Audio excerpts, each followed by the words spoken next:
Hello, happy Monday.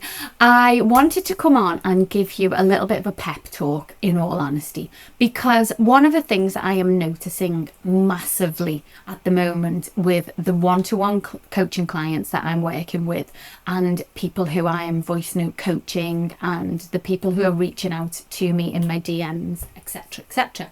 One of the things that I am becoming so acutely aware of is the fact that the mums who reach out to me, or the parents that reach out to me, they are well educated. And one of the first things that they do is to reach for theory, reach for the parenting theory. They are reading books, they are listening to the podcasts, they are trying to consume everything that they can possibly consume. They are Googling, they're fully immersed in all of the social media, they're following accounts, they're saving posts, all of that stuff. And they are fully committed to making things better for their child and for their family. But what they're finding is that all of that information is just adding to the overwhelm. And I know exactly how that feels, because that is exactly what I did. I thought that the answers to reducing these meltdowns and reducing this overwhelm at home that was just becoming completely untenable in our home. We were just literally at loggerheads. My son and I were at loggerheads to the point where I thought that our family was falling apart. And I thought that what I needed to do was learn more. And so I threw myself into all of the learning, and I was staying up until the early hours of the morning trying to read books, trying to watch webinars, trying to do X, Y, and Z. And what I was finding was that it was all useful information. I'm sure it was useful information, but it wasn't helping with the meltdowns. In fact, what it was doing was making everything worse for me, because the meltdown would kick off and I'd be thinking in my head, I was up till 3 a.m. trying to learn about your brain last night, and now you're throwing things at me. And I can laugh about it now because everything makes total sense to me. But at the time, the learning that I was doing was just creating noise and overwhelm for me. And that is precisely why I wanted to create something for parents that didn't add to the overwhelm. I didn't want to create a parenting course because they've already been on the parenting courses. We all say in our world, don't we all? We all say, oh, we just get sent on a parenting course. So the last thing that I wanted to do was create a parenting course. What I wanted to do was to create something that would actually help the parents in my community. And that's where the pause method was born from. What happened for me is that after years of struggling, after years of feeling like I was absolutely failing as a parent, things were getting worse and worse on a daily basis. My son was not able to cope with the world around him. I didn't fully understand why that was. I couldn't see it. It wasn't obvious to me. All of the reading and the learning I was doing was helping me understand little bits of it, but in the moments that mattered, none of that was at the front of my mind, because when the kickoffs would happen, I was just completely overwhelmed. I was hugely triggered myself, and I couldn't handle that situation. I couldn't stand being spoken to the way I was being spoken to. I couldn't stand having things thrown at me, being hit by my child. I couldn't stand that, because that wasn't the type of mum, that wasn't the type of family that I had anticipated being part of. That was completely against all of my fundamental values. So in those moments when things were kicking off, I just found it so triggering. And then I would react to all of that. And I knew that the way I was reacting wasn't helpful, but I didn't fully understand my part in everything that was happening at home. And I was spending a lot of time blaming school for everything. And I just wanted to blame school all of the time. And there were lots of things that were happening at school that were massively overwhelming him. But it didn't mean that home was perfect either. And I didn't fully understand my role in how things were playing out at home. And it wasn't until kind of years later when we'd got to a place in our home where things had started to feel much more calm, where I was handling the meltdowns much better, where they'd reduced in frequency, they'd reduced in intensity, so I wasn't having to deal with as many meltdowns.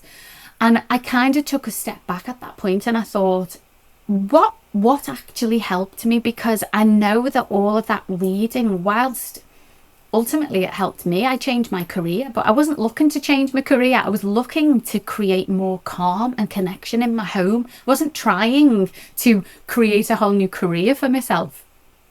And a lot of the information that I was learning at that time obviously helped me now in what I do, but they didn't help. None of that helped me with the actual meltdowns themselves. So I looked back and I thought, what actually helped? Because it wasn't all of that other stuff that was going on in the background. And I was able to boil it down to 5 things that had helped me to be able to unpick or reset what was going on in our home. And to be perfectly honest, 3 out of those 5 things had very little to do with me learning about neurodivergence and theory around neurodivergent brains or anything like that. 3 out of the 5 steps actually came from the therapy that I had invested in for myself.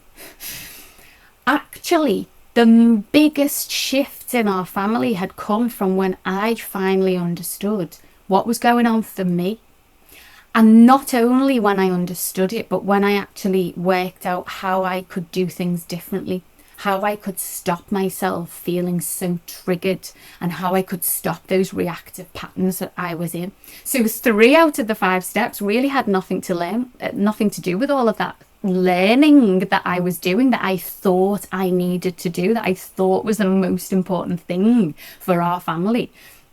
And it had to do with me taking a step back and actually trying to look after myself. And that's where the biggest breakthrough for our family came from. And then I also combined that with 2 key pointers that to do with neurodivergent brains. So there were 2 things actually that were helpful for me to understand how his brain worked differently than other children's brains might work. But overall, there were 5 things that had helped. Not hundreds, not 55 textbooks worth of theory, but 5 key pointers. And those 5 things then became the pause method. I was able to then think about, okay, how can I boil these down into really, really manageable steps for parents to be able to access? An awful lot about how we feel as parents as well is that we feel massive judgment from other people, and until we understand things, we feel like we can't justify any of the decisions that we make. So we feel like idiots most of the time, because we're like, I can see that my son is massively distressed, but I don't really know how to explain that to other people. It just looks like he's being naughty, and I look like I'm a terrible parent because I can't manage that naughty behaviour. And I don't have any other evidence other than me knowing that my child is in distress. And that is why the very first step of the pause method is giving you the scientific evidence base so that you can go, oh, okay, I can see that he's not being naughty, and I can actually explain in scientific terms to anybody else who dares say that he's being naughty. I can tell them exactly what's happening right now. And the best bit is that the first step of the pause method is a 10-minute video. So in a 10-minute video, I give you the scientific evidence for what's happening for your child so that you can go, okay, I'm totally justified now in how I'm thinking. I can speak confidently to other people to explain if ever I feel like the need to explain myself. And not only that, but the first step of the pause method gives you a strategy that you can use. I'm a massive fan of post-it notes. If you could see this room, the wall behind my laptop is covered in post-it notes. I'm a massive fan of post-it notes. And in that first step, I get you to write your own post-it notes, and I tell you to stick them all over the house. Because in those moments where things start to kick off, we can't just go, oh, I have a scientific evidence base I'm going to call on. We can't, because our brain goes completely blank in those moments. So I get you to write down on a post-it note your exact plan for what you are going to do in that moment. So you're not relying on your brain to remember any theory or remember any science or remember anything. You grab your post-it note and you follow your post-it note. And within that first step, I have parents reaching out to me saying, oh my gosh, I just feel so different. I've only watched the first video and I feel so different about how I am approaching this.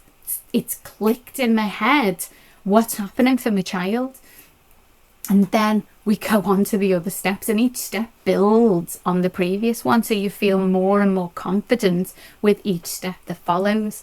And that is what the self-guided version of the pause method is. It is a framework that you will come back to every time emotions take over, because that's what's happening here.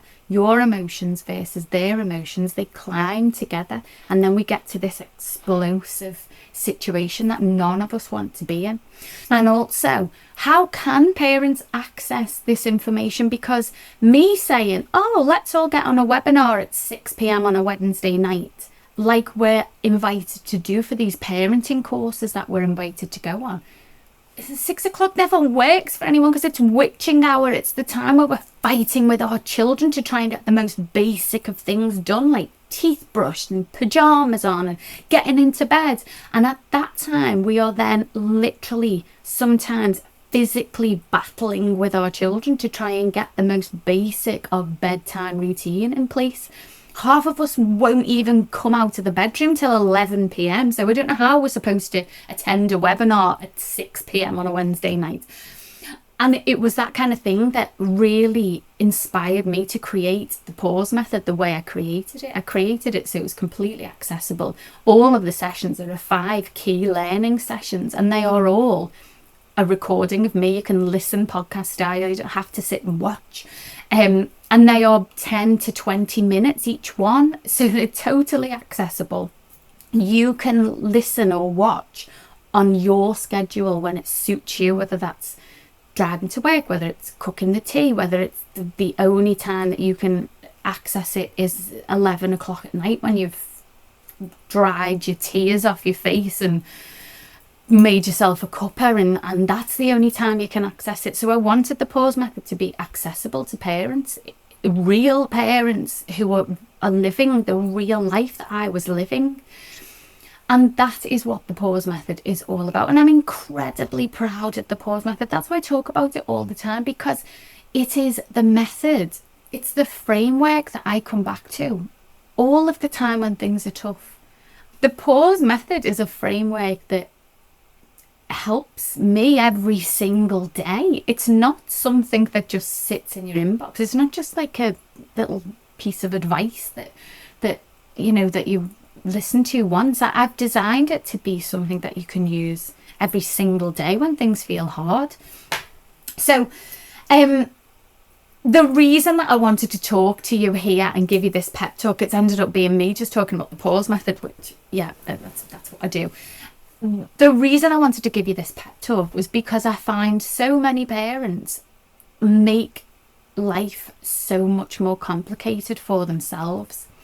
And they do it with the very best intentions. They do it because they think the only way that they are going to be able to help their child is by learning all of the theory to do with neurodivergence. And it is incredibly tough for us, because whilst the meltdowns are overwhelming our home, we don't have capacity to take on any of this information. So we try and read the books, but none of it goes in. Then we beat ourselves up because we're not learning enough. And then the next meltdown happens, and then we're like, oh, but I was reading about that in that book last week and I should have known how to handle that differently. When we make changes or the only way that we can make changes is implementing actual things that work for our family. So when I do any of the, in all of my sessions in the pause method and everything I do when I work with parents, it's not just let's sit here and talk about theory. It's okay, let's come up with a plan. We're going to do this, this, and this. And so the purpose of this video, I've gone on for quite a while now, but the purpose of this video was to give you a pep talk to say, you are taking on too much. There is so much noise that you are allowing to cloud your judgment. Right now, if you are in that stage where you are feeling totally overwhelmed and you are feeling resentful of all of this work that you're trying to do to help your child, take a step back, because actually none of that is going to help you in the moment. You need a way to be able to handle the emotions.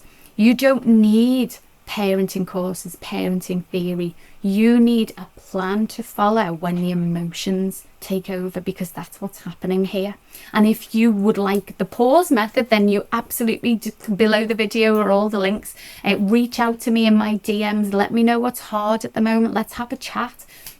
Because when you allow yourself to stop trying to do everything and know everything and be the perfect parent, that's when things will change. Because the goal is never perfect. The goal isn't to become a PhD grade neuroscientist. The goal is to be able to get yourself and your child back to a place of regulation as quickly as possible without ending up in absolute conflict.